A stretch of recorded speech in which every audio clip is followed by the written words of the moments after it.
We are back on Taking Care of Business on Koerner Radio, News Talk 1180, 1230 KGEO, 1410 KERI, and now in Albuquerque, New Mexico at 1000 KKIM. So, Clay, great first half with Dr. Joel Kahn. I'm sorry I was there because now I got to change my diet, my whole lifestyle. Well, I want to have him back on. He was a great interview. It was awesome. Yeah, it went really, really quick. Get your turmeric and your CoQ10. Yes. And you were telling me during the break something that happened to you flying back from Washington. Oh, yesterday? yeah, I'm flying back from Washington yesterday, Washington to Phoenix, and I'm sitting next to this fellow who's a computer geek. He travels all around the country, and we started talking, and then just what I do and what he does, and told him I did a small little radio show, and I give him my card. He goes, "The Clay and Marty Show. I hear that when I'm in California." Isn't that funny? I said, "You're serious?" He said, "Yeah, I listen to you guys all the time when I'm down your way." That's great. So I thought it was fun. Yeah, that is fun. Well, we've got a great guest in the second half that we've had before. That's always a lot of fun. He is the Newsmax Hollywood reporter. He's a legal analyst. He's also a New York Times best-selling author, James Hirsen. James, welcome back to Taking Care of Business. Hey, how are you? Good to be with you. Good. Well, we wanted to have you around Oscar time, so we wanted to wait until after the Oscars. There's so much going on. What did you think of the Oscars? What did you think of the show? Well, I thought actually it was pretty good in the sense that Seth MacFarlane, I know he pushed the envelope and all, but he's all about entertainment, and he made his bits as entertaining as within his genre. And I thought that bit where he had William Shatner communicating from the future was absolutely brilliant, although he got into trouble with his musical number. But and the Oscar awards themselves were typical. You know, they drag. It's like a donut. It always drags in the middle when they get into the technical awards. But they have to give those because those are very important to the movie-making industry. But to me, it was a disappointment to see Quentin Tarantino get an Oscar for writing the trash that he writes, and that Django Unchained was even nominated. That's a disappointment for me. I think the loser of the evening was Steven Spielberg, once again, who seems to have a problem with his timing of films and the Oscars because he got caught in the Argo juggernaut when Argo won all of the Guild Awards and was shut out for the big awards. And this has happened to him 3 times, with The Color Purple, Saving Private Ryan, and now with Lincoln. And there was a miracle there, you know, when I knew Daniel Day-Lewis would win because he became President Lincoln. What a great role he played. And it was amazing. Mm-hmm. And so it was, for the people in the Academy, it was the first time they voted for a Republican. And because they voted for Daniel Day-Lewis. But speaking of politics, it was a cringe moment. And there's a lot of people in Hollywood whispering about it still. It wasn't so much the idea that a first lady would appear at the Oscars. I think that may have happened before. There's certainly a president has appeared before. But when presidents and first ladies appear at the Oscars, they appear as leaders and talk about things of state, greet the troops, discuss major issues, talk about charities, something. But for the first lady to come in and open the envelope, which is symbolic and has been done for 85 years, that's what made people cringe. That was a trespass. That was a usurpation. That role of opening the envelope is earned by individuals who build up a body of work in cinema. Jack Nicholson is one of those. He embodies that, and for him to yield that and have her do that, that was like a jump the shark moment. And it was embarrassing, and I think I can't believe that her advisors would tell her to do that, but it makes her look like a wannabe celebrity, and Bingo. Some people say she is because she's appeared on 5 times more entertainment venues than any first lady in history, including reality shows, cooking shows, you know, just everything. and it's just that put a bad taste on the Oscars.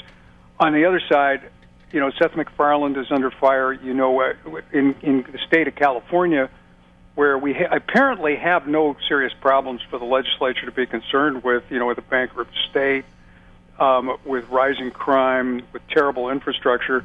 We've got two legislators proposing a resolution condemning Seth MacFarlane because he was insensitive to women who have no sense of humor, apparently, in this. But the Academy's elated with Seth MacFarlane because on a business side, he increased the audience 20%, and he brought in the younger demographic that advertisers covet. And they're out there defending him, and they're going to beg him to come back next year, even though he's already said he won't. So we'll see what happens. It's like Ricky Gervais all over again. Yeah. Our guest by phone, New York Times author or best-selling author, Newsmax Hollywood reporter, and columnist James Hirsen. James, you made a statement there that about the Mrs. Obama, but actually both Mr. and Mrs., I think, would like to be in the entertainment business. Actually, I think he is in the entertainment business to some extent. He's not in the political business, that's for sure. But definitely not in the governing business. It's in the campaign business, but I'm not sure. So I think what she did was overtly being actually the star, calling Jack Nicholson Jack and getting the envelope and opening it up. You're right about, it seems like there's no entertainment institution where where the Obamas don't invade. We go to see the pregame of the Super Bowl, and there's President Obama.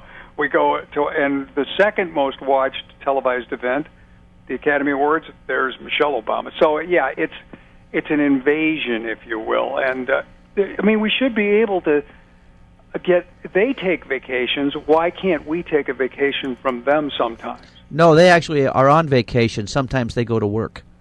Yeah. That's the way it actually works. I think so. And, they don't hesitate to travel to venues.